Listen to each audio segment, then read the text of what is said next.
राजस्थान के दौसा जिले के लालसोट कस्बे में एक प्रसूता की मौत पर राजनीति से आहत महिला डॉक्टर के आत्महत्या किए जाने के मामले में इंडियन मेडिकल एसोसिएशन ने इस घटना पर रोष व्यक्त करते हुए मांग की है कि जिन लोगों ने महिला डॉक्टर को आहत किया और इस पूरे मामले में गलत कार्रवाई करके बदनाम किया गया, उन सभी लोगों के खिलाफ कानूनी कार्रवाई की जाए। आईएमए रेवाड़ी ने भी इस घटना पर रोष व्यक्त करते हुए कहा है कि राजस्थान में किसी भीड़ के दबाव में आकर राजस्थान पुलिस और प्रशासन ने गलत कार्रवाई की है। आईएमए के रेवाड़ी प्रधान डॉक्टर आरबी यादव ने कहा कि राजस्थान में सुप्रीम कोर्ट की गाइडलाइन को भी दरकिनार करते हुए एक महिला डॉक्टर के खिलाफ केस दर्ज कर दिया गया। उन्होंने कहा कि नियम ये है कि अगर किसी डॉक्टर पर लापरवाही का आरोप लगता है तो जिला स्तर पर बनाई गई कमेटी मामले की जांच करेगी, उसके बाद केस दर्ज किया जा सकता है। लेकिन यहां तो सीधे डॉक्टर पर हत्या की धाराओं के तहत केस दर्ज कर दिया गया, जो दर्शाता है कि पूरी कार्रवाई गलत तरीके से की गई, इसलिए दोषी लोगों के खिलाफ कानूनी कार्रवाई की जाए। वहीं रेवाड़ी की प्रसूति एवं स्त्री रोग विशेषज्ञ डॉक्टर मित्रा सक्सेना ने कहा कि जिस महिला की मौत हुई है उसकी उम्र महज 22 वर्ष थी और उसका तीसरा या चौथा बच्चा था, इसलिए वो महिला पहले से हाई रिस्क पेशेंट थी।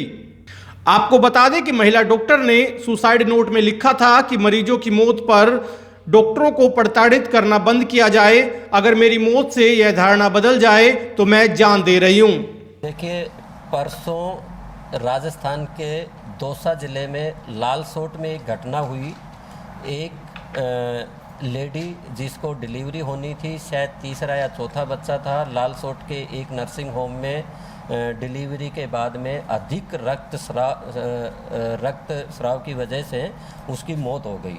उसके बाद में ऐसा आया कि वहाँ की जनता इकट्ठी हो गई, जनता वहाँ लोकल गूंज इकट्ठे हो गए और पुलिस ने उन डॉक्टर के खिलाफ 302 की धारा लगा दी, जो कि गैर कानूनी है। एज पर लॉ गैर कानूनी है।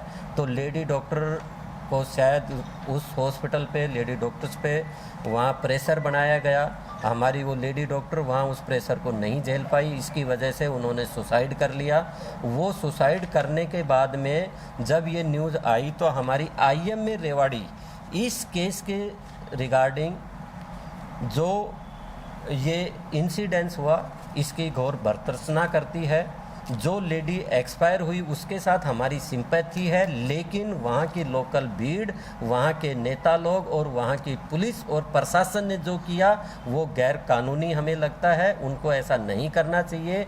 सुप्रीम कोर्ट की जो गाइडलाइंस हैं उसके अकॉर्डिंग यदि किसी डॉक्टर की कोई नेग्लिजेंस से कोई इस तरह की डेथ होती है तो पहले वो उसके एप्रोप्रिएट अथॉरिटी की कमेटी बनती है। कमेटी डिसाइड करती है कि भाई इसमें डॉक्टर की नेग्लिजेंसी है या नहीं है।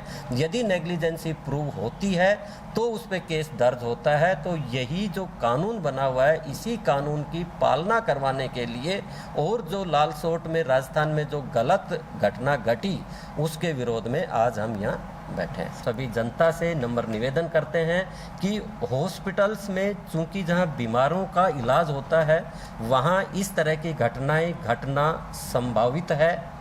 हर बीमारी में कुछ % कॉम्प्लिकेशंस वेल नोन हैं। सिर्फ इन घटनाओं को देखते हुए भीड़ इकट्ठी करना, डॉक्टर पे प्रेशर बनाना बिल्कुल गलत है। इसके अलावा जो पुलिस फोर्स है या कानून है या प्रशासन है, उसकी जिम्मेदारी बनती है कि सही को सही और गलत को गलत करे, ना कि सिर्फ भीड़ तंत्र को देख के या किसी प्रभावशाली आदमी के दबाव में आके सीधा डॉक्टर के ऊपर केस दर्ज हो। ऐसा नहीं होना चाहिए, ये हमारी सभी से निवेदन है। नहीं है, बट जयपुर की ओबीगायनी सोसाइटी की सेक्रेटरी से बात करी है और उदयपुर सोसाइटी की प्रेसिडेंट से बात करी है। जितनी इन्फॉर्मेशन मिली है उसके हिसाब से जो प्रसूता थी वो एक यंग लेडी थी, उसकी तीसरी या चौथी डिलीवरी थी, जिसमें कि पहले 2 ऑपरेशन हो चुके थे। डॉक्टर अर्चना के बारे में जो पता चला है वो एक बहुत ही काबिल गोल्ड मेडलिस्ट डॉक्टर थी, जिन्होंने कि एसोसिएट प्रोफेसर थी और बहुत काबिल थी, जितना उनके कोलीग्स के तरफ से इन्फॉर्मेशन मिली है। और जिस भी लेडी के पहले 2 ऑपरेशन हो चुके हैं वो एक हाई रिस्क सर्जरी है। और अगर डॉक्टर अर्चना ने ये सुविधा उस शहर में या उस जगह दी थी तो ये उनकी हिम्मत थी। और जो हमें समझ में आया है जो हो सकता है, क्योंकि दूसरे दिन पेशेंट को एटोनिक पीपीएच हुआ है, यानी कि बच्चेदानी में से अत्यधिक रक्तस्राव। जैसा सभी डॉक्टर्स ने बोला है, पीपीएच एक ऐसी प्रॉब्लम है जो हाई रिस्क पेशेंट्स को, जहाँ पहले ऑपरेशंस हैं या अनीमिया है, सब कुछ हो सकता है। जो अखबारों से पता चला है कि 22 साल की औरत के या 30 भी हो, जितनी भी उम्र है, 3-4 डिलीवरियां हो चुकी हैं। तो हमें नहीं मालूम कि औरत की हाई रिस्क क्या थी। हो सकता है वो सीवियरली एनीमिक हो, जिससे कि वो इस कॉम्प्लिकेशन के लिए ज़्यादा लायबल हो।